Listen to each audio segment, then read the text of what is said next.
Hi, it's Dwyer, gamblersadvisory.com, DwyerBoxingNews.com. Remember, the opinion you should follow should be your own. Just consider this video to be a second opinion from a complete stranger online. I'm going to comment on a few things in this video. Let me just give you a roadmap here.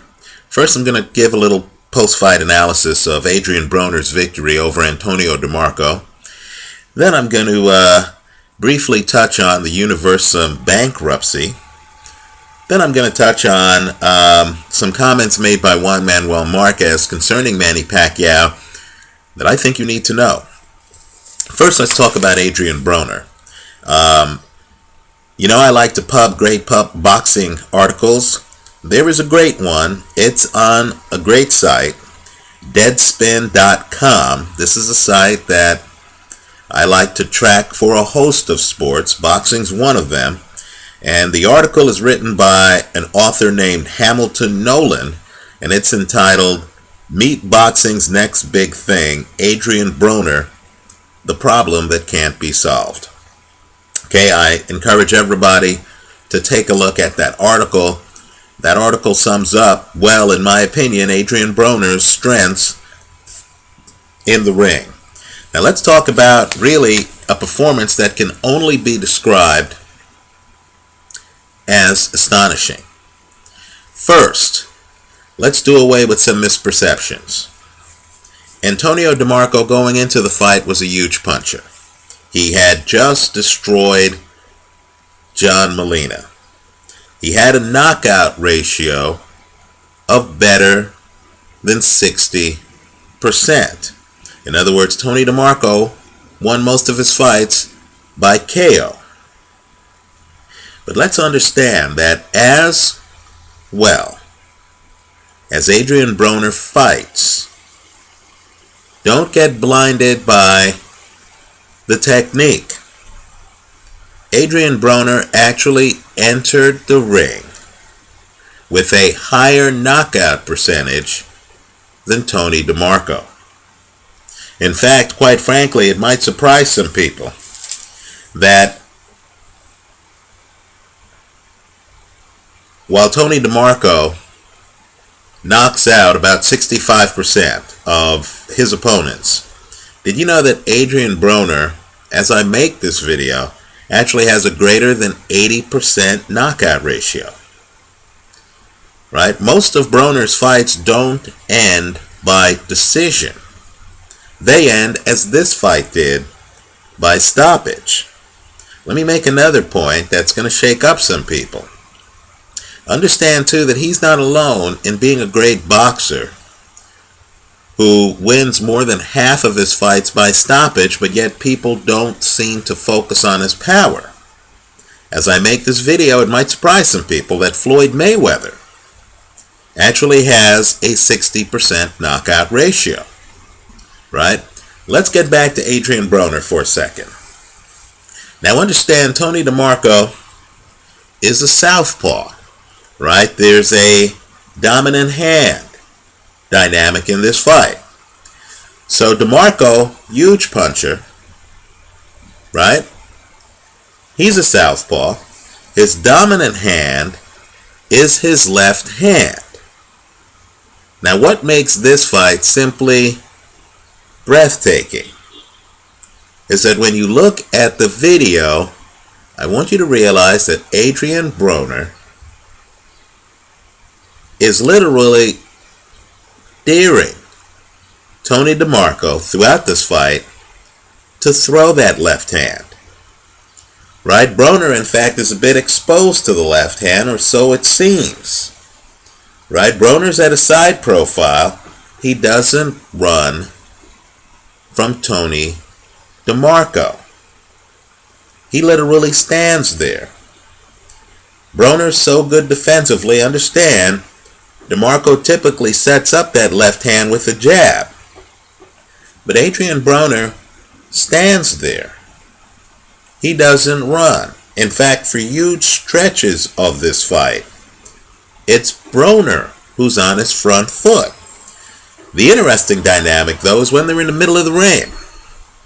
Right? DeMarco, who's a hunter, who knocked out John Molina in the corner, who likes to back guys up. DeMarco literally is in the middle of the ring. He's standing there expecting Broner to be intimidated or to back up. At different times, DeMarco even tries to put his head on Broner's bicep. He's trying desperately to get Broner to back up. And Broner just plants the front foot. He doesn't go anywhere. Broner's like this, right? He plants the front foot. Understand, if DeMarco throws the left hand would hit Broner over here in the face. And what you have is Adrien Broner literally standing here countering Tony DeMarco all night long. And he's countering DeMarco with his right hand. Not even his lead left. It's his right hand. It's simply an astonishing performance. You can only pull off Adrien Broner's strategy if you are so confident in your defense that you're willing to just set up shop in the middle of the ring against a guy who knocks out almost 2/3 of his opponents. Right? And Broner is masterful because the counters, understand, these are not pity-pat counters. By the middle of this fight, Adrien Broner is countering with uppercuts. Right? DeMarco's jab is irrelevant because Broner is rolling with the jab. Right? DeMarco cannot get leverage on the jab. One of the secrets to Adrien Broner is Broner can fight inside. You know my theory, very few fighters can. So when DeMarco has his head up and is literally trying to, with his head, push Broner to the corner, Broner doesn't move. Broner actually stands there.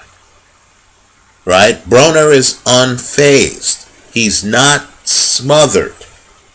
Right? Broner has a nice short left hook, but really the hand that does the damage, in my opinion, in the fight is his right hand. And what he's doing is literally, when DeMarco throws a punch, he just counters him with power shots. It's even more interesting than that. Not only does Broner not run, and I've said that Floyd and Broner, what makes them interesting is even though they have a lot of athletic ability, even though they have fast hands and other things, what makes them interesting is they refuse to be chased around the ring. Right? They can fight up on the ropes. They're comfortable up on the ropes. But they only want to be up on the ropes on their own terms. You cannot bully them to the ropes. Right? They will set up shop in the middle of the ring and literally force you to run into their shoulder.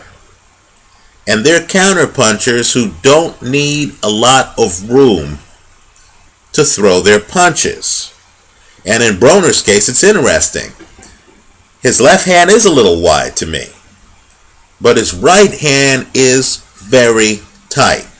In other words, he can literally just roll with a punch. He can roll against the DeMarco right hand and then just come back with a very straight, very short, hard, and I mean hard, right hand counter. Right? It reaches the point where opponents don't want to throw punches because Broner is literally picking off your punches, punch by punch, and countering you, making you pay. And you can't block his shots because by definition, a counter is when you've thrown a punch and you're extended. Broner knows this hand's out of the question, right? Because you've already thrown the punch. So Broner, who's comfortable inside, can literally just counter you. You don't have time to pull this hand back.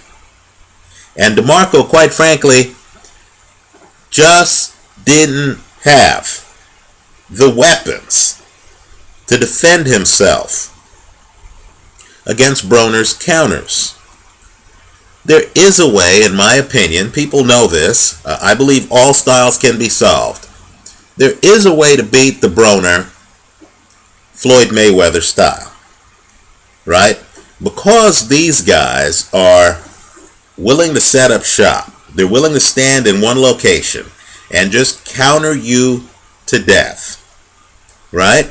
And because these guys are comfortable up on the side of the ropes, I believe the Ali-Andre Dirrell style, I believe Brad Solomon, another guy, I believe that style where fighters are moving, they have legs, right? They're moving, and they just come in and they're throwing combinations, and they're throwing a jab to keep you busy, then they back out, right? And they're two-handed. Some would call it the Manny Pacquiao style, but Pacquiao to me is not two-handed enough and doesn't fight long enough. In other words, you know, when Ali could literally keep you several feet away from him in his prime, right? Andre Dirrell was able to keep Carl Froch outside of him for most of that fight, right? A fighter who could do that, who can throw flurries, not give an Adrien Broner an opportunity to just punch by punch, roll with the punch and defense it, but who throws like Ray Leonard type flurries. In fact, when I say the Ali style, I'm really talking about the style Ray Leonard employed in the infamous Marvin Hagler fight, right? A lot of flurries, a lot of movement. You're not there long enough to get countered to death. You're not there long enough to get out techniqued. You're moving, you force a Broner to move his feet, and you're throwing combinations, you're never there, right? In fact, you want to know who employed this style? It's the style that George Groves employed against James DeGale, right? Another superior technician up close who likes to set up shop and who doesn't like to follow you around the ring. But understand, to employ that style, we'll call it the Ali, Dirrell, George Groves style. To employ that style of fighting, you need foot speed. You need to be accustomed to moving for 12 rounds. Understand, Ali himself didn't have this style by the mid-1970s because he'd lost his legs, right? It's a young man style, right? You have to be able to move for 12 rounds. You have to be coordinated enough, like Ray Leonard was, to throw combinations on the move, right? You have to be coordinated enough, like Ali was, to throw counters as the guy is coming in, right? You have to be on the move. Tony DeMarco didn't have that foot speed. If you don't have the foot speed, and you're actually trying to just outbox Adrien Broner in a phone booth, good luck with that. Understand, Broner knows he's a superior boxer.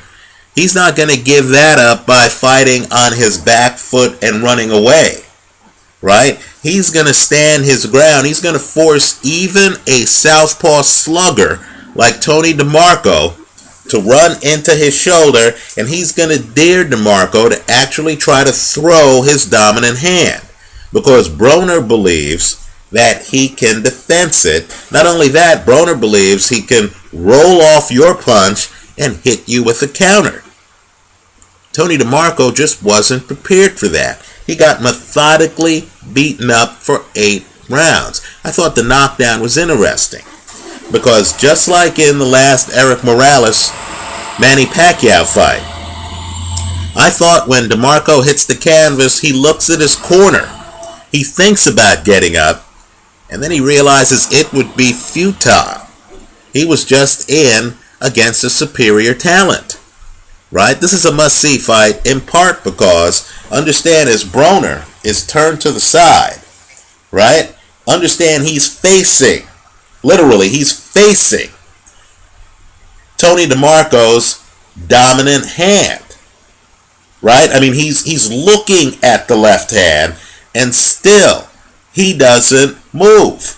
Also, understand, too, that when Broner is on his front foot for stretches of this fight, and DeMarco's backing up, just understand that that's not what Tony does.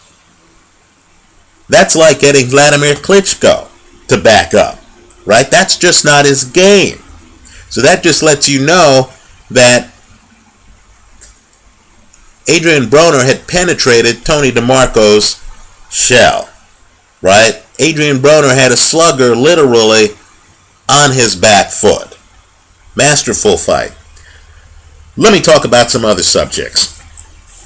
First, you've long heard me say that there's no money in boxing. Right? You need no further proof than the bankruptcy filing of European promoter Universum. Understand, this is one of the biggest, or was one of the biggest, promoters in the sport. Right? They were promoting championship level fights. You want to know how financially insolvent this outfit is? They cannot pay Sebastian Zwick for his fight, the one he lost against Felix Sturm. Right? That's how bad it is. They can't even pay world-class championship level fighters. In fact, former champions. People may remember Zwick actually fought Julio Cesar Chavez Jr. Right? They can't pay champions for fights they had. As you look at fights and you see thousands of people in the stands, and you're watching the fight on TV, and you assume that there's TV money involved, you also need to assume that there are expenses involved, right? Money had to be paid for the venue. Money had to be paid, or at least promised, to the fighters. Some of these fighters manage themselves. Felix Sturm does. And they're able to demand payment up front. Right? There's money that has to be paid up front. There's an advertising campaign. This is what promoters do. There's an advertising campaign that promoters are paying to advertise the fight. It costs money for these television commercials, for these radio ads, right? It costs money to hold these press conferences.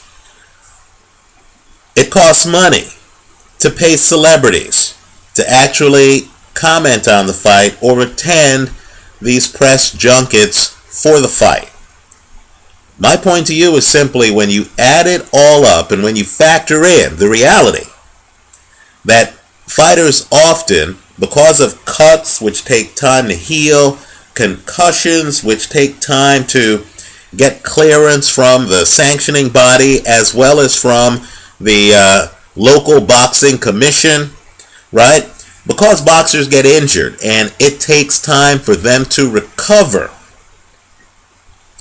Just understand that even if a fighter gets $50,000 for a fight, if it's grueling enough, that fighter might not be able to get paid again for 6 months. If you're Sebastian Zwick, you might not even be able to get paid if your promoter didn't make enough off the promotion to pay you, right? Understand what bankruptcy means. Bankruptcy means that Universum knows it owes the debt. Zwick did nothing wrong. He fought a gallant fight. They just can't pay him the money because, quite frankly, there isn't that much money in boxing, right? Take a look at that Universum bankruptcy filing. Finally, and I know it's taken me a long time to get here, let's talk about an interview that Juan Manuel Marquez gave. It's posted on an excellent site, Bad Left Hook. Right? Just Google Marquez and Bad Left Hook. The article was on the site on November 19th. It's definitely worth a read. Now, my own belief in researching fights is that fighters before a fight are full of you-know-what. Right? But a fighter after a fight, looking back, usually is very revealing. He tells you what he thinks, and what he thinks might not sync with public opinion. Right? Now, let me just say this on the Pacquiao-Marquez fight. We're getting reports that Manny Pacquiao is in great shape. Right? That he's, ready to fight physically. Understand, Pacquiao's deficit in this fight is technical. He can be in as great a shape as he wants to be. Unless he breaks the pattern, unless he figures out what to do after Marquez defenses his left hand, unless he figures out how to change the angles, he can be in great shape. If he doesn't have the right strategy, as Yusuf Mack figured out, then he's going to run into the same problems he did the first 3 fights. Now, longtime viewers know that I don't believe, personally, Manny Pacquiao won any of the 3 fights. Right? I thought Marquez outboxed him. I believe it would have been obvious if Marquez didn't hit the canvas as many times as he did in the first fight, and if Marquez didn't hit the canvas in the second fight. I believe these knockouts actually cast a spell on judges, where if you're watching a fight, especially if one of the guys gets knocked down early, I believe judges remember that knockdown. So then, other rounds happen. The guy who had been knocked down actually would normally have been judged the winner of subsequent rounds, but in the back of a judge's head, they'll say, wow, wasn't this the guy who got knocked down? He's losing the fight. Right? So here is Marquez talking about Manny Pacquiao, and you'll actually get really an idea on how bad Marquez thinks Pacquiao is. Just how missing Marquez believes parts of Pacquiao's game has been. Here's the quote, and it's a shocker. In my opinion, the second fight was the closest of our trilogy. It was a very hard-fought fight and much more exciting than the first one. This time, Pacquiao surprised me a bit as he was not as aggressive as he had been in the first fight. He seemed to have become a more complete and certainly a much better all-round fighter. He was no longer a one-handed fighter like he was the first time we fought. The left-hand happy Pacquiao had become a two-fisted fighter using his right effectively. Right? Let me just make a comment on that. Understand it's the first fight in which Marquez gets dropped 3 times in the first round. Understand that once Marquez clears his head and gets off the canvas, in his opinion, and we know this from him, he was fighting a one-handed fighter. Understand, too, that there's a misperception out there that Manny Pacquiao just hasn't been aggressive enough in recent Marquez fights. Understand, Marquez is a technician. Marquez wants Pacquiao to be aggressive because Marquez is a counterpuncher, and that gives Marquez more countering opportunities. Marquez is not afraid of Pacquiao being aggressive. In fact, he hopes Pacquiao's too aggressive. Right? That's what he says here. The fight that bothered him the most of the 3 is the second fight because Pacquiao actually wasn't as aggressive as he was in the first fight. Well, let me just say this too. Here is a further quote from Marquez. He says, after 2 fights, I felt I had won at least 19 of the 24 rounds. Pacquiao's 4 knockdowns made the scores closer than they really were. Look, after 24 rounds, I have 2 scores in my favor and 1 even, and Pacquiao's got 3 his way, but one of them was by only 1 point. Right? Then he says, just like the first fight, I knew I beat him. And just like the first fight, the judges did not see it my way. Well, let me just say this. Understand, Marquez has really the confidence that comes from, in his opinion, knowing that he's the better fighter. That's what Pacquiao has to overcome. Right? Understand too that Marquez believes that the second fight was Pacquiao's best fight.